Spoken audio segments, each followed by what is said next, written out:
أما بعد فقد قال الله تعالى في القرآن العظيم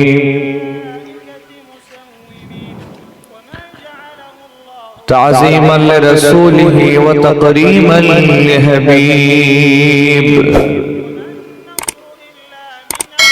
فأعوذ بالله من الشيطان الرجيم. إن الله وملائكته يصلون على النبي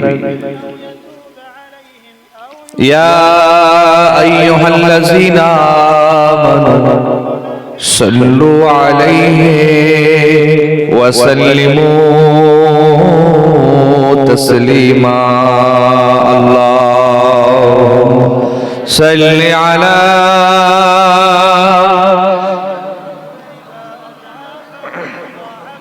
माशाअल्लाह जोरे जोरे वाला ले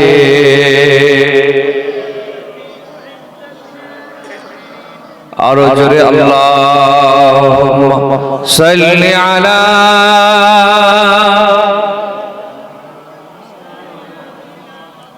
वाला ले।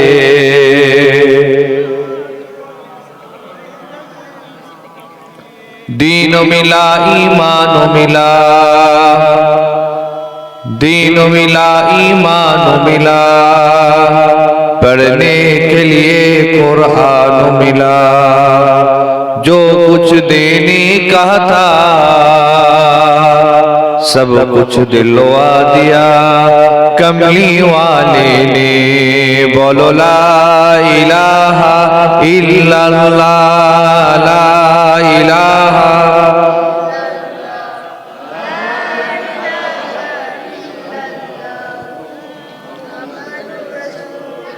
हस्बी रब्बी जल्लल्लाह मा फी क़ल्बी गैरुल्लाह। नूर मुहम्मद सल्लल्लाह हक़ ला इलाहा इल्लल्लाह, ला इलाहा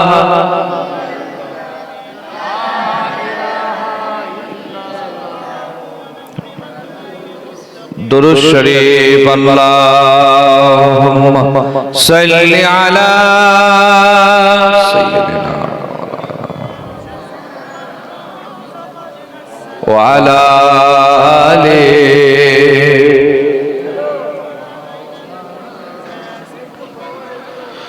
वक़ाल अल्लाहु तआला फ़िल क़ुरआनिल अज़ीम। बिस्मिल्लाहिर्रहमानिर्रहीम। कुल्लु नफ्सिन ज़ाइक़तुल मौत। सदक़ल्लाहुल अज़ीम। प्यारे हाज़िरीन,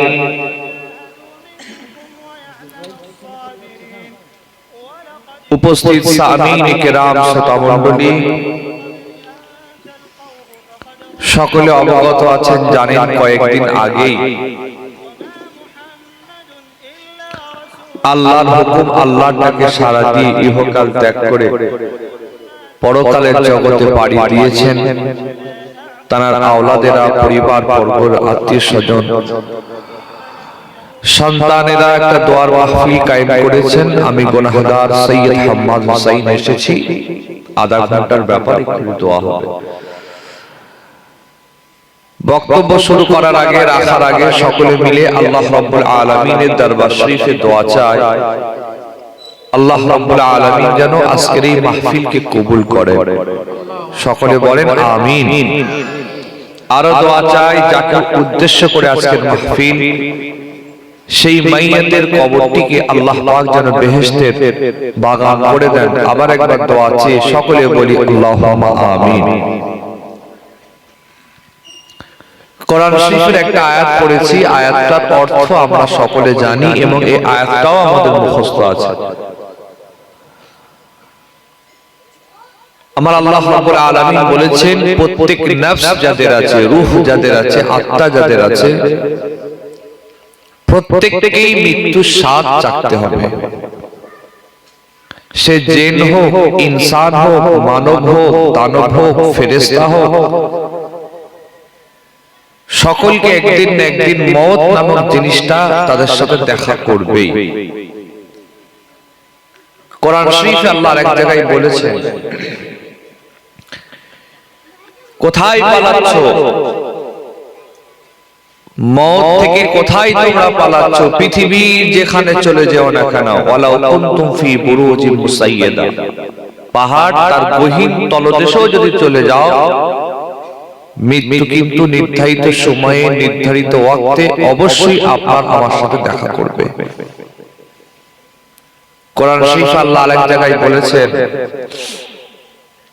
ইজা জা আজালুহুম লা ইস্তাখিরুনা সাআতাও ওয়া লা ইস্তাকদিমুন, যখন নির্ধারিত সময় এসে যাবে, ওয়াক্ত এসে যাবে, আজাল যখন জান এসে যাবে, এক সেকেন্ড আগেও হবে না পরেও হবে না, নির্ধারিত সময়ে নির্ধারিত মুহূর্তে যেটা হুকুম আছে সেটা হবে। এই জন্য আমরা যখন ঈমান এনেছিলাম, আমানতু বিল্লাহি ওয়া মালাইকাতিহি ওয়া কুতুবিহি ওয়া রুসুলিহি ওয়াল ইয়াউমিল আখির ওয়াল কদরি খাইরি, আমরা এই সব কিছুতে বিশ্বাস করেছি। নবীদের উপর ঈমান এনেছি, কুতুবদের উপর যত কিতাব আছে আসমানি তাদের উপর ঈমান এনেছি, রাসূলদের উপর ঈমান এনেছি, মৃত্যুর পর যত জীবন আছে তার উপর আমরা ঈমান এনেছি। যে কিয়ামত বলে একটা জিনিস আছে, জান্নাত জাহান্নাম বলে একটা জিনিস আছে, আল্লাহ রাব্বুল আলামিনের সামনে দাঁড়িয়ে হিসাব দিতে হবে, এই যে একটা ব্যাপার আছে, এটার উপর কিন্তু আমরা ঈমান এনেছি। ওয়াল বাস বাদাল মউত, মৃত্যুর পর আবার আল্লাহ তুলবেন, তার উপর আমরা ঈমান এনেছি। কোরআন শরীফ আল্লাহ একটা জায়গায় বলেছেন, আফাহাসিবতুম আন্নামা খালাকনাকুম আবাসা, বান্দা তোমরা কি মনে করছো আমি আল্লাহ তোমাদের বেকার বানালাম? ওয়া আন্নাকুম ইলাইনা লা, আমার কাছে কি তোমাদের ফিরে আসতে হবে না? ওয়া আন্নাকুম ইলাইনা লা তুরজাউন, আমার কাছে কি তোমাদের ফিরে আসতে হবে না? আমার সাথে কি দেখা করতে হবে না? আমার সামনে কি দাঁড়াতে হবে না? তাই তো প্রিয় রাসূল হাদিস শরীফে আমাদেরকে শিখিয়েছেন, বলে দিয়ে গেছেন, বাদিরু বিল আমাল ক্বাবলা আন তামাউত। রাসূলুল্লাহ বলেছেন যে মওত আসার আগে আমলি জিন্দেগিটা তৈরি করে নাও, আমলি ময়দানটা তৈরি করে নাও, নিজে নিজের আখিরাতের কাজটা নিজে গুটিয়ে নাও। কিন্তু কবরে আমার জবাব আমাকে দিতে হবে, কিয়ামতে আমার হিসাব আমাকে দিতে হবে, কেউ কারণ হবে না। তাই হুজুর বলেছেন আমলি জিন্দেগিটা তৈরি করে নাও। কিন্তু আফসোসের বিষয়, দুঃখের বিষয়, এগুলো আমরা সব জানি, এগুলো সব বুঝি, এগুলো সব আমাদের জানা আছে, স্মরণে আছে, ইলমে আছে, তথাপি প্র্যাকটিক্যালি আমরা এগুলোকে মানি না। এটাই হচ্ছে আমাদের সবথেকে বড় প্রবলেম। আমরা তো জেনে শুনে আগুনে ঝাঁপ দিই, আমরা জানি এটা হারাম, তথাপিও আমরা করি।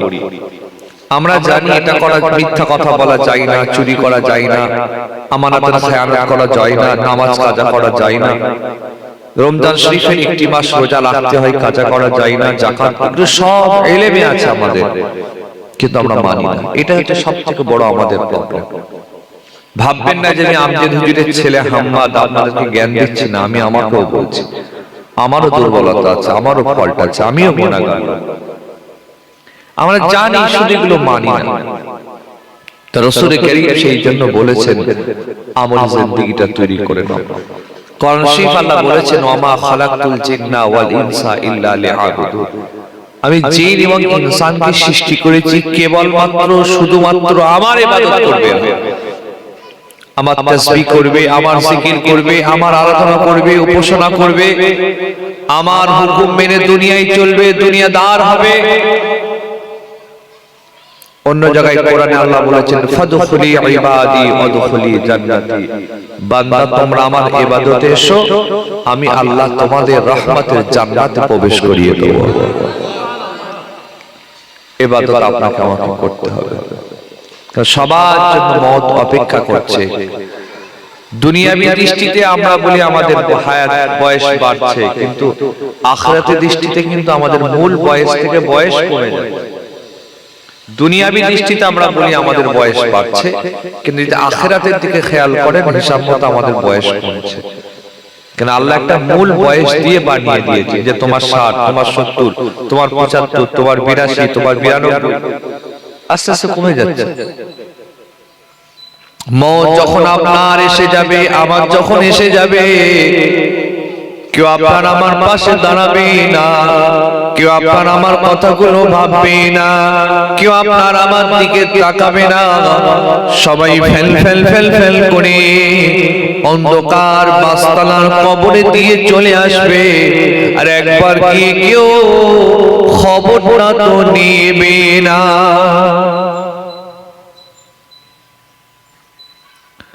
দুনিয়ার মানুষ আপনার নাম ধরে ডাকতো, আমার নাম ধরে ডাকতো, আবু বকর বলে ডাকতো, আবু সিদ্দিক বলে ডাকতো, হাম্মাদ বলে ডাকতো, যার যে নাম সেই নাম ধরে ডাকতো।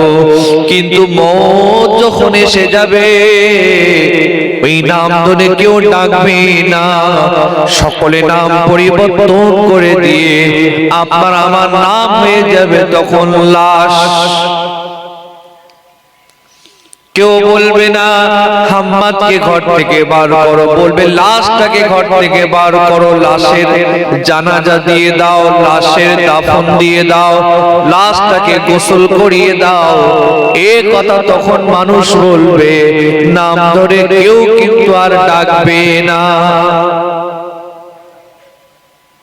কি গরমে চলছি আমরা, চোখ বন্ধ করবেন, নাম পরিবর্তন সঙ্গে সঙ্গে সব শেষ।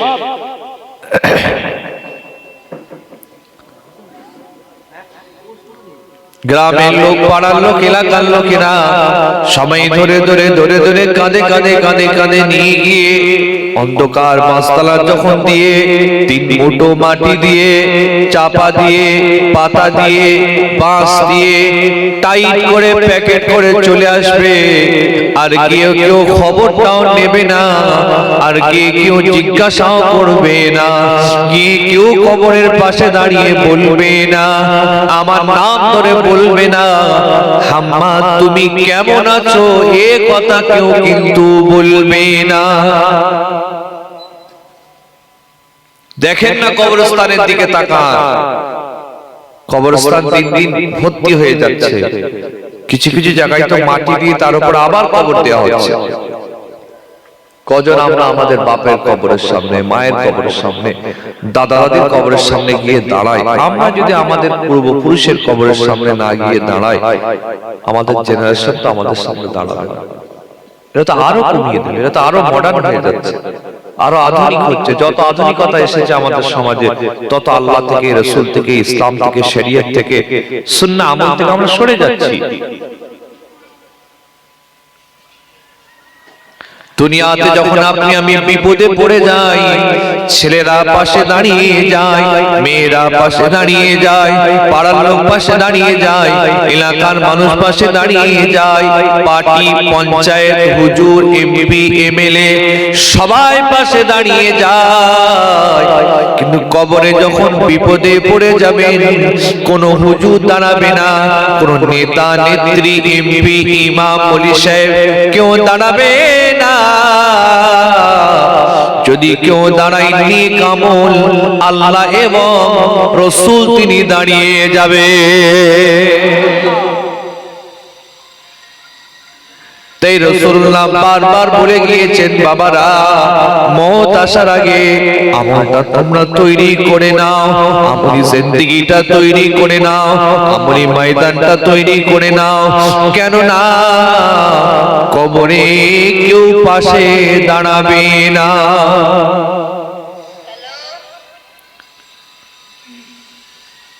আল্লাহ নবী নিজে নিজের বেটি ফাতেমাকে বলেছিলেন, আম্মা ফাতেমাকে বলেছিলেন, ফাতেমা তুমি ভেবো না যে নবীর বেটি বলে যে তুমি স্পেশাল কিছু একটা ছাড় পাবে।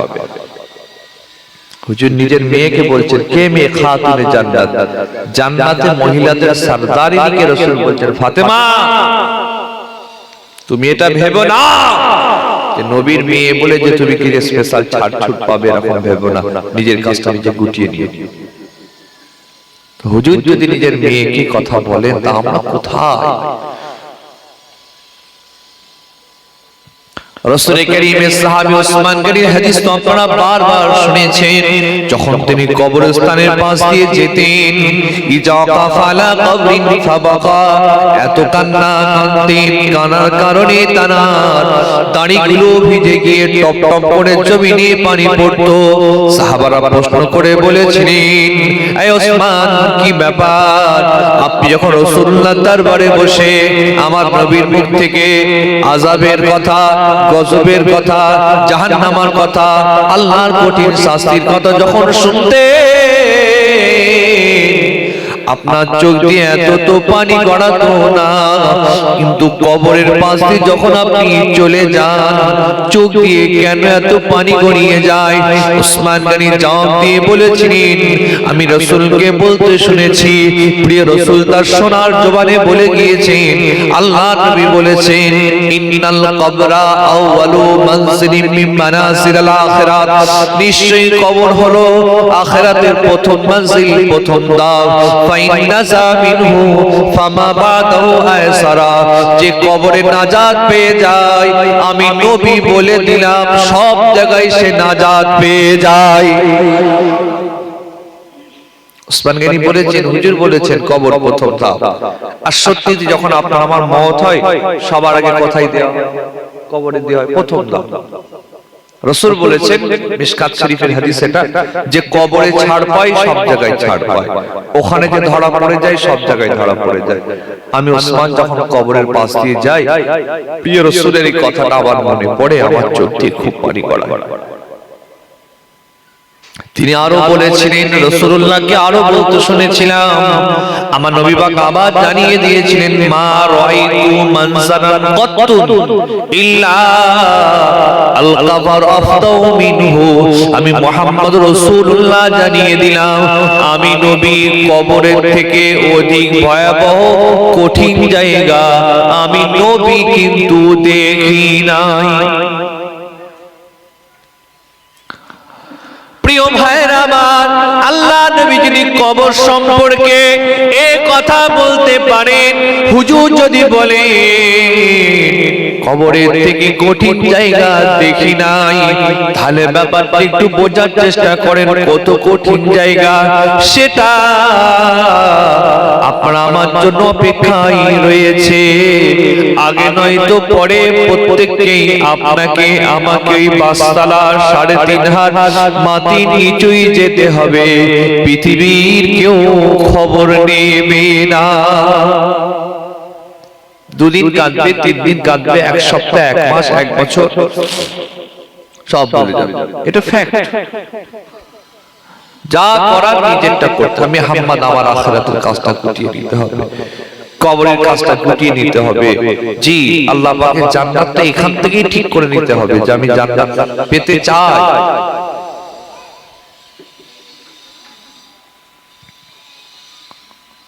হাদিস শরীফে রাসূলুল্লাহ বলেছিলেন, যখন আপনার আমার মওত হয়ে যাবে, কবরে যখন দিয়ে যখন চলে যাবে, আল্লাহ ২ ফেরেশতা আসবেন, প্রশ্ন করবেন, জিজ্ঞাসা করবেন। প্রথম বলবেন, ওঠো, কুম বিইজনিল্লাহ, আল্লাহর হুকুমে তুমি দাঁড়িয়ে যাও। কবরবাসী উঠে যাবে, প্রশ্ন করা হবে, মান রব্বুকা, মা দীনুকা, মান নবিয়ুকা, মা কিতাবুকা, কিংবা মান নবীকে দেখিয়ে বলা হবে, মান হাযার রাসূল আল্লাযী বাসা ফীকুম, এটাকে তোমাদের কাছে প্রেরণ করা হয়েছে। আমার নবী পাক জানিয়ে দিয়েছেন, যখন কোন বান্দা বান্দি এই প্রশ্নের সওয়ালের জবাব যখন দিয়ে দেবে, ফাইনাদি মুনাদি মিনাস সামায়ে, আসমান থেকে আওয়াজ আসবে, আল্লাহ পাক আওয়াজ দিয়ে বলবে, সাদাক্তা আবদি, সাদাক্তা আবদি, সাদাক্তা আবদি, আমার বান্দা সত্য বলেছে, সত্য বলেছে। ও ফেরেশতা, ফালবিসুহু মিনাল জান্নাত, ফালবিসুহু মিনাল জান্নাত, আমার এই বান্দার জন্য জান্নাতের পোশাক পরিয়ে দাও, জান্নাতের বিছানা বিছিয়ে দাও, জান্নাত থেকে দরওয়াজা খুলে দিয়ে বান্দার কবরে জান্নাতে সুগন্ধি হাওয়া কিয়ামত পর্যন্ত বইয়ে দাও। আল্লাহু আকবার। নিয়ামত শুরু হয়ে গেল, শুধু এই প্রশ্নের জবাবটা দিতে পারলেই। কাউকে তিনটে করা হয়, কাউকে একটা করা হয়। আল্লাহর হুকুম হলে অনেকে করে, আল্লাহ স্পেশাল ব্যাপার, কিন্তু করা হবে একদম সিওর 100%। মান রব্বুকা, বলেন আমাদের রবের নাম কি? সবাই মিলে বলেন, এই কচিরা জেনে বলে কি নাম? আল্লাহ। মা দীনুকা, আমাদের ধর্মের নাম কি? ইসলাম। মান নবিয়ুকা, আমাদের নবীকে মুহাম্মদ রাসূলুল্লাহ সাল্লাল্লাহু আলাইহি ওয়াসাল্লাম। মা কিতাবুকা, তোমাদের কিতাব কি? আমাদের কিতাব কি? আল কোরআন। প্রশ্নও জানি, উত্তরও জানি। আল্লাহর রহমত ছাড়া কিন্তু উত্তর দেওয়া সম্ভব হবে না, এটা একদম 100%। প্রশ্ন আমরা জানি, উত্তর আমরা জানি, কিন্তু আল্লাহর খাস রহমত ছাড়া ওখানে পার পাওয়া খুব মুশকিল। এই জন্য ওসমান গনির মতো জলিল কাদার সাহাবী ওই কবরের পাশ দিয়ে গেলে কাঁদতেন। আর আমরাও খিস্তি পাড়তে পাড়তে যাই, গালাগালি করতে করতে যাই। হ্যাঁ, কেউ কেউ এরকমও দেখেছি কবরস্থানের দেয়ালে গুটকার পিক ফেলে দেয়। কেউ এরকম আছে না? না, তেরেঙ্গার পিক ফেলে দিচ্ছে, গুটকার। এই সমস্ত আমাদের হাল, একটু ভয় ডর নেই আমাদের। তাই আপনাদের জানিয়ে দিয়ে গেলাম, শুনিয়ে দিয়ে যাচ্ছি। আমি আপনাদেরকেও বলছি, আমি আমাকেও বলছি, আমাকেও কিয়ামতে দাঁড়াতে হবে, আল্লাহর সামনে হিসাব দিতে হবে, আমাকেও প্রশ্ন করা হবে, আমাকেও কবরে যেতে হবে। আমি আমাকেও বলছি, আপনাদেরকেও বলছি, মওত আসার আগে আমলটা তৈরি করে নিতে হবে। কেননা আল্লাহ পাক কোরআন শরীফে জানিয়ে দিয়েছেন যে কিয়ামতের দিনে হিসাব যখন হয়ে যাবে, হিসাব যাওয়ার পরেতে জান্নাতীরা জান্নাতে চলে যাবে, জাহান্নামীরা জাহান্নামে চলে যাবে। এই জান্নাতী জাহান্নামীদের সাথে কথা হবে। জান্নাতীরা প্রশ্ন করবে, সাকার নামক জাহান্নামীদের প্রশ্ন করবে, এ জাহান্নামীরা, তোমরা দুনিয়াতে কি আমল করেছিলে যার কারণে আল্লাহ তোমাদের জাহান্নামের ভেতর দিয়ে দিয়েছেন? জান্নাতি আর জাহান্নামীদের দেখা হবে। সাকার নামক জাহান্নাম, এই জাহান্নামীদের প্রশ্ন করবে জান্নাতীরা, কি আমল করেছিলে দুনিয়াতে তোমরা যার জন্য আল্লাহ পাক তোমাদের জাহান্নামে দিয়ে দিয়েছে? ওরা প্রথমে জবাব দেবে, নাম লাকুম মিনাল মুসাল্লিন। আয় সাহেব, আয়াত ভুল হলে আমাকে বলে দেবেন, কারণ আমি তো হাফেজ সাহেব নয়, ভুল হতেই পারে। এক নম্বর জবাব দেবে, বলবেন আমরা মুসল্লিদের দলভুক্ত ছিলাম না, অর্থাৎ আমরা নামাজি ছিলাম না।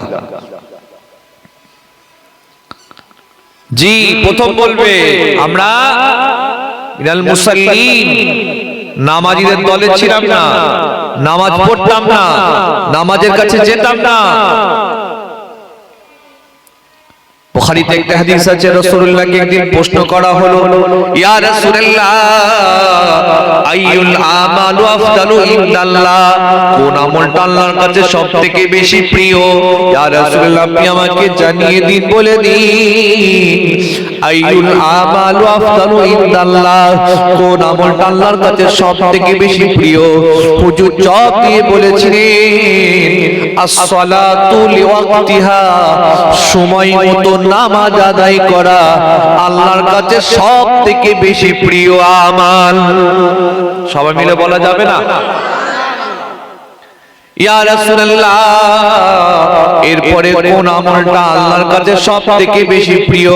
প্রিয় রাসূলুল্লাহ দু নম্বরে বলেছিলেন বিরুল ওয়ালিদাইন, বাবা মা সেবা করা, শুশ্রূষা করা, ট্রিটমেন্ট করা, খেদমত করা, বাপ মা সেবা করা আল্লাহর দরবারে সবথেকে বেশি প্রিয় আমাল। তিন নম্বর হুজুর বলেছিলেন ফি সাবিলিল্লাহ, আল্লাহর রাস্তায় জিহাদ করা সবথেকে বেশি প্রিয় আমাল। তো জাহান্নামীরা বলবে, আযান কটায়? একটাই, সময় হয়ে গেল, দোয়া করতে হতো নাকি? কিরকম কি সিস্টেম আপনারা একবার দরুদ শরীফ পড়েন, আল্লাহুম্মা সাল্লি আলা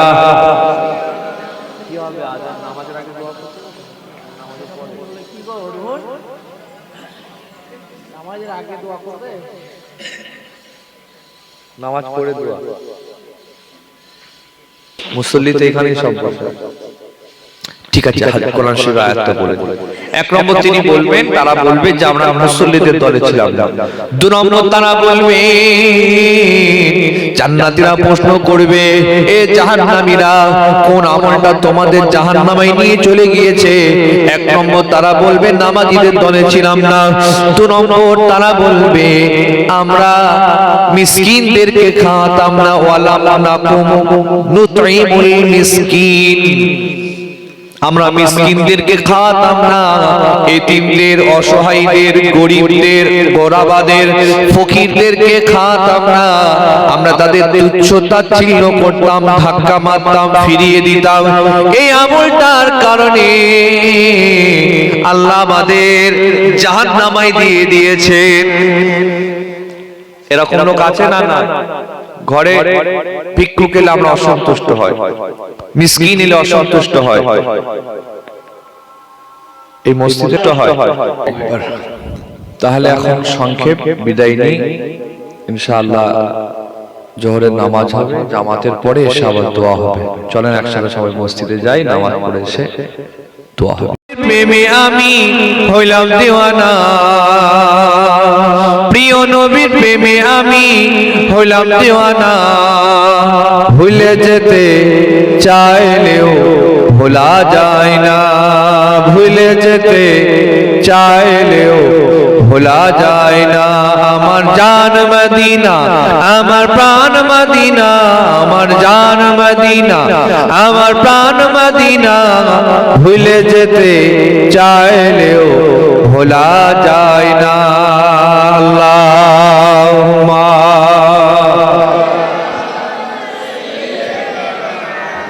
মাশাআল্লাহ মাশাআল্লাহ, আওয়াজ করে করে ওয়ালা আলে।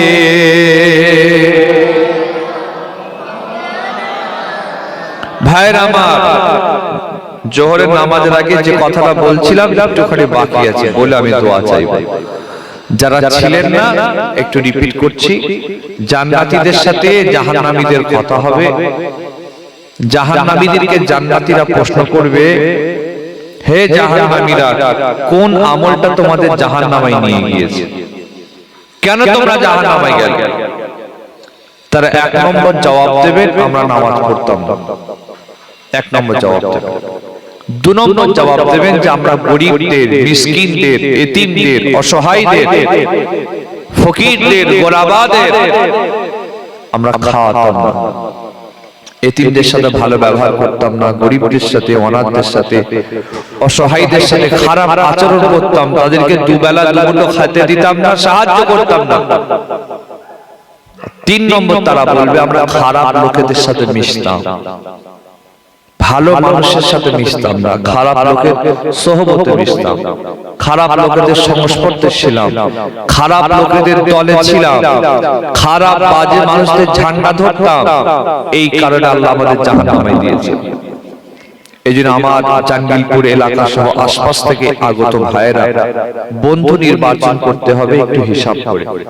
কাদের সাথে মিশছেন, কাদের সাথে উঠছেন, কাদের সাথে সম্পর্ক রাখছেন, এটা একটু ভাবনা চিন্তা করে রাখতে হবে। আল্লাহ না করুক এরাই হয়তো জাহান্নামের দিকে নিয়ে যাবার কারণ হতে পারে। মাতালের সাথে মিশলে আপনি মাতাল হয়ে যাবেন, আতরওয়ালার সাথে মিশলে আপনার গা দিয়ে আতরের সেন্ট বেশ হবে, আল্লাহর ওলিদের সাথে মিশলে ওলি না হলেও তাদের ছোঁয়া তো কিছুটা লাগবে। এই জন্য ভালো মানুষের সোহবতে বসতে হবে, ভালো জায়গায় বসতে হবে। তারা বলেছিলেন যে আমরা খারাপ লোকের সাথে মিশতাম, খারাপ জায়গায় বসতাম, এই জন্য আল্লাহ আমাদের জাহান্নামে দিয়েছে। আল্লাহ পাক যা কিছু বলালেন আমাকে সবার আগে মেনে চলার তৌফিক দান করেন, আমার ভাইদেরকে মেনে চলার তৌফিক দান করেন। সকলে বলি আল্লাহুম্মা আমিন, আওয়াজ করে বলি আল্লাহুম্মা আমিন। সকলে বিসমিল্লাহ শরীফের সাথে কয়েকবার সূরা ফাতিহা শরীফ, কয়েকবার সূরা ইখলাস, কুল আল্লাহ শরীফ, কয়েকবার দরুদ শরীফ পড়েন, দোয়া হবে। মাইকের আওয়াজ যারা শুনছেন, বাড়ি মা বোনের যারা অবস্থান করছেন, আপনারাও সকলে তেলাওয়াত করুন বিসমিল্লাহ শরীফের সাথে কয়েকবার সূরা ফাতিহা শরীফ, কয়েকবার সূরা ইখলাস, কুল আল্লাহ শরীফ, কয়েকবার দরুদ শরীফ পড়েন। কোচি বাচ্চারা যারা আছে তোমরা জানলে পড়ো, না জানলে মনে মনে সুবহানাল্লাহ। বিসমিল্লাহ।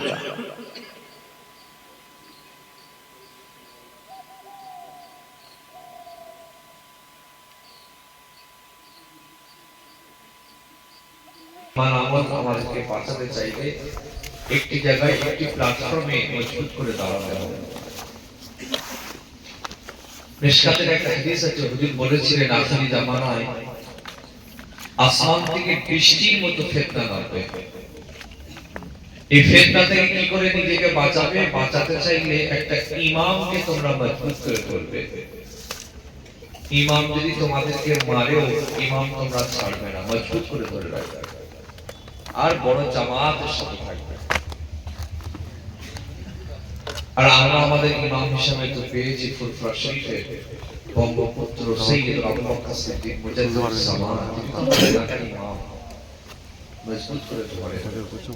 আমরা যারা ফুরফুরা শরীফকে মানি, সিলসিলা ফুরফুরা শরীফের অনুসরণ করি, আমরা মুখে শুধু বলি ফুরফুরা পড়ি, কিন্তু আসলে ফুরফুরার একটা ওসিয়াত পড়ি নাই আর তাদের কিছু নিয়মও জানি।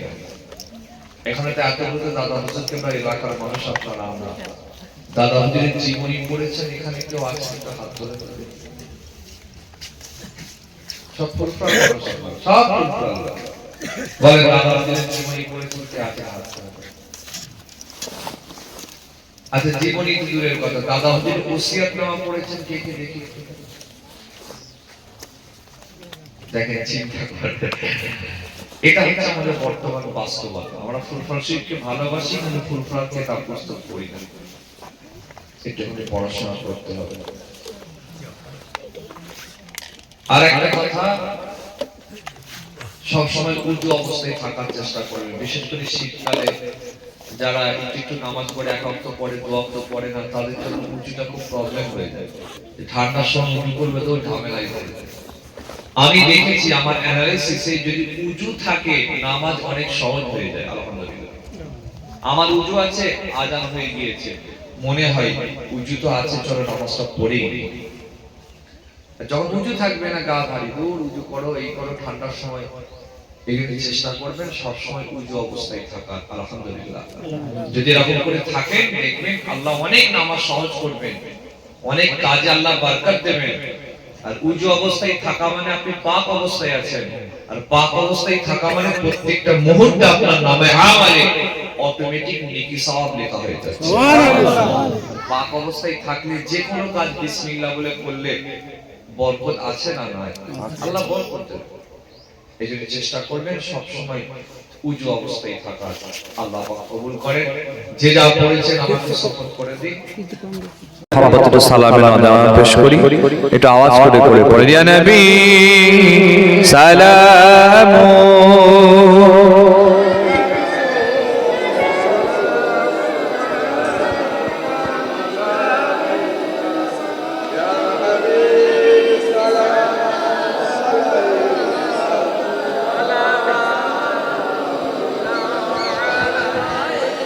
तू ही है रहबर हमारा, सबको है तेरा सहारा। रहम कर सब पर खुदा लो सलाम अपनी हमारा नबी।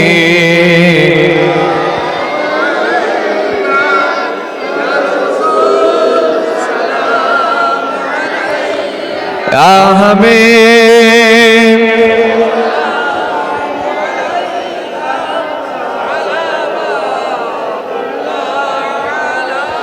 জিবরাইল দিলেন যে আওয়াজ,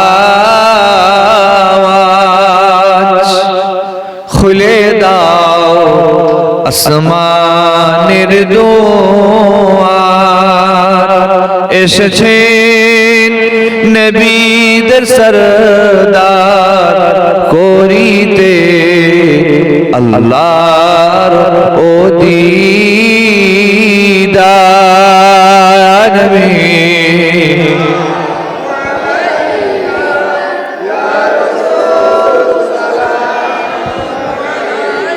ইয়া হাবিব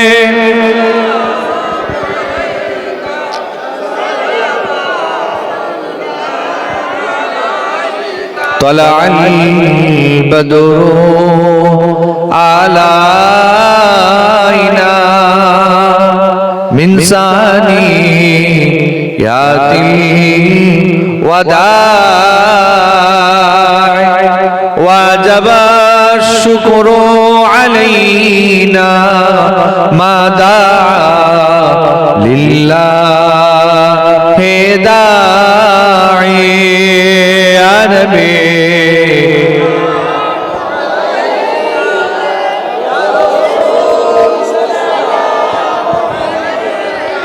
يا حبيب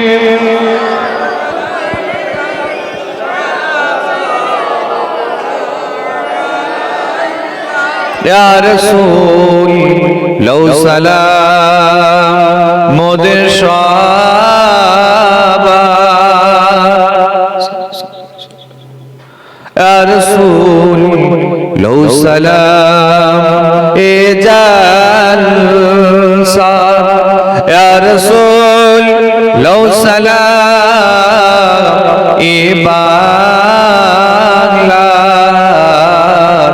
আমরা যে অধম গুনাহগার নবী ইয়া রাসূল